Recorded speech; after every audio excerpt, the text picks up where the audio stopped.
Praise the Lord, जय मसीह की। Mobile गर्म हो चुका था और हमारा महंगा मोबाइल तो है ही नहीं है। प्रभु के दया से जो मिला है अच्छा है, संतुष्ट हूँ मैं। Praise the Lord. और इस कारणवश मोबाइल बंद हो गया था। मेरा दूसरा भाग था कि हम लोग पहला भाग में देखा, कोई तुम्हारी जवानी को तुच्छ न समझने पाए, परम वचन, चाल चलन, विश्वास, पवित्रता में विश्वासी के आदर्श बन जो कि लोग आपको देख कर चले। दूसरा, अपने जवानी के दिन में, सबोपदेश में हमने पढ़ा 12 में, अपने जवानी के दिन अपने सृजनहार अपने परमेश्वर की स्मरण रखो, चाहे कुछ भी करो उसे ढूंढो, उसे प्राप्त करो, उसके बिना जीवन अधूरा है। हालेलुया। तीसरा सबसे मुख्य और अंतिम बातें जो मैं आप लोगों के मध्य में पढ़वाना चाहूँगा, आप किसी पर भार मत बनो। क्या है? किसी पर भी आप भार मत बनिए। क्या है? मोबाइल की टेम्परेचर की वजह से हमारा जो बंद हो जाता है। महंगा मोबाइल नहीं है, मैं पहले से बोल रहा हूँ। तो प्रभु की दया से जो है, आशीष की दया से चल रही है। मैं आप लोगों के लाइव में हूँ। और ये जो सबसे महत्वपूर्ण भाग जो है ये है, ध्यान से सुनिए, ये सबसे महत्वपूर्ण भाग है आप लोगों के बीच में। आप किसी पर भार मत बनो। अब इसको मैं छोटा सी स्टोरी के माध्यम से जल्दी से बताऊंगा, ठीक है? ध्यान से सुनिएगा परमेश्वर के इस वचन को। एक बार की बात है, एक साधु, क्योंकि हमारा भारत देश साधु संतों का देश है ना, शुरू से धार्मिक देश है, बहुत सुंदर देश है। तो एक साधु एक गांव में पहुंचा, एक नगर में। वो नगर ऐसा नगर था जहाँ ऑलरेडी बहुत से साधु संत थे। और जैसे ही ये व्यक्ति जो आया था, साधु जो है, वहाँ पहुंचा और बाकी साधुओं को पता चला कि एक और साधु उनके नगर में आए हैं। तो उन लोगों ने अपने चेले के द्वारा एक गिलास में दूध भेजा, ऐसा पूरा एकदम भर भर भर कर उस दूध को भेजा। तो साधु के सम्मुख पहुंचा, वो चेला आकर बोला, हमारे यहाँ के जो साधु संत लोग हैं, सम्मानित साधु संत लोग हैं, आप लोगों के लिए।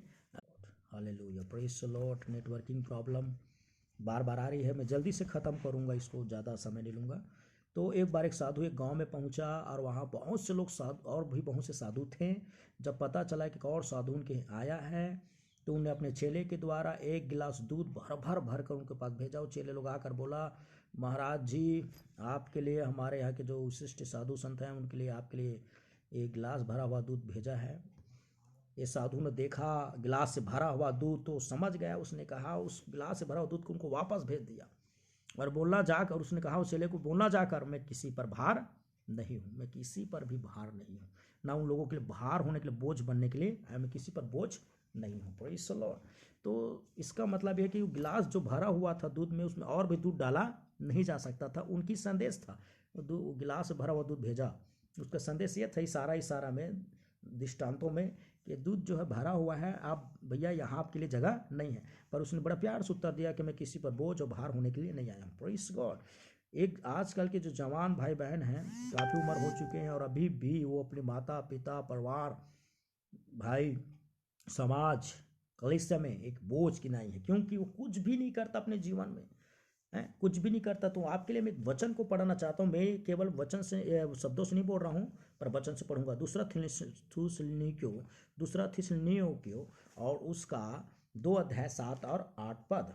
चलिए मैं आपके लिए पढ़ता हूँ, जल्दी से पढ़ूंगा क्योंकि हमारा मोबाइल भी हमें साथ नहीं दे पा रहा है। चलिए मैं आप लोगों के मध्य में जल्दी जाता हूँ। बहुत सुंदर वचन है और आपको, मुझे आशा है ये वचन आपको बहुत उत्साहित करेगा। Praise the Lord. दूसरा थिस्सलुनीकियों, आप भी चाहते निकालिए, और वहाँ लिखा है 2 अध्याय के 7 और 8 पद में, और बहुत ही सुंदर वचन यहाँ पर हम पढ़ते हैं। Praise the Lord, hallelujah, thank you Jesus, thank you Jesus, praise the lord, praise the lord, praise the lord, praise the lord, praise the Lord, hallelujah, hallelujah, thank you Jesus. Sorry, हम पढ़ेंगे, इसको पढ़ेंगे, दूसरा थिस्सलुनीकियों 3 अध्याय का 7 और 8 पर, ठीक है? लिखा है, यदि तुम आप जानते हो कि किस रीति से हमारी सी चाल चलनी चाहिए, क्योंकि हम तुम्हारे बीच में अनुचित चाल न चले, ठीक है? और लिखा है 8 पद, और किसी की रोटी मुफ्त में न खाई, पर परिश्रम और कष्ट से रात दिन काम धंधा करते थे, तुम में किसी पर भार न हो। Praise the Lord.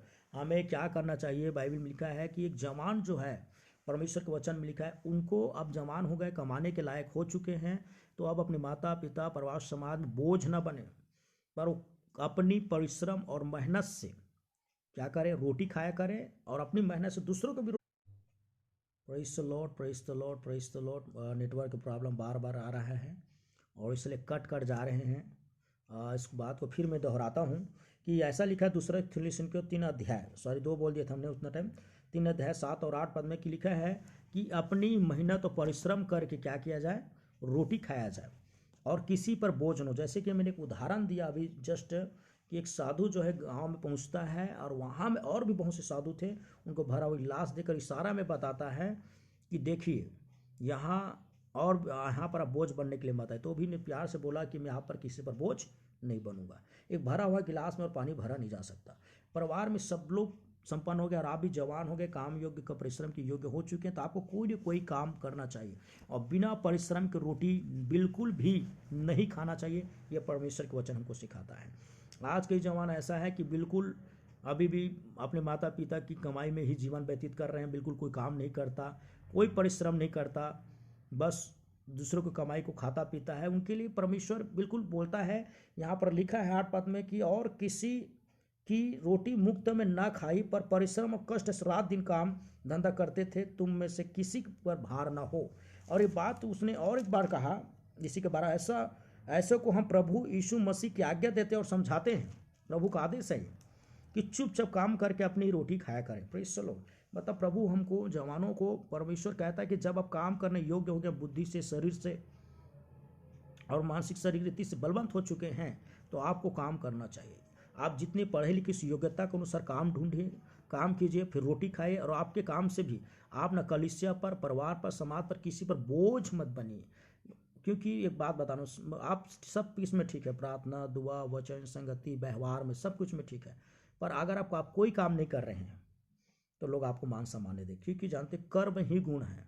याद रखिएगा, एक अच्छा कर्मशील करने वाला व्यक्ति का गुण है और कर्मशील व्यक्ति को लोग आदर करते हैं। हमको बोल बच्चन नहीं बोलना, बोलने वाला मत बनो, करने वाला बनो। जो बोलते हैं उसको करने से लोग आपकी रिस्पेक्ट करेंगे, इज्जत देंगे, मान देंगे, सम्मान देंगे। तो जवानों में 3 पॉइंट बताया, बीच बीच में नेटवर्क खराब हो गया था, इस कारणवश मैं आप लोगों के मध्य में कुछ वीडियो अलग भाग में चला गया, उसको भी आप देखिएगा इस वीडियो। पहला कि कोई तुम्हारी जवानी को तुच्छ न समझने पाए। तुच्छ के मतलब होता है कि जी मतलब उसको हम लोग नीचे गिरे हुए व्यक्ति भी समझ सकते हैं, जिनको कोई वैल्यू नहीं, इज्जत ही नहीं, मान नहीं, सम्मान नहीं। तो हमारा जो जवानी है, जो उम्र है, जो एज है, आप जवान हो तब आप कोई काम नहीं कर रहे हो, अभी जवान हो तब अपने वचन में, संगति में, कोई चीज़ में आदर्श नहीं हो, तो बूढ़ा होकर क्या करोगे? हर जगह देखो, कभी भी वैकेंसी निकलता है तो नहीं कहता कि फिर बूढ़े का ज़रूरत है, बच्चे को बोलते हैं जवान की ज़रूरत है, क्योंकि जवान में जो उमंग है, तंदुरुस्ती है, बुद्धि है, ज्ञान है, बल है, उससे वो कुछ भी कर सकता है, चट्टान को भी तोड़ दे।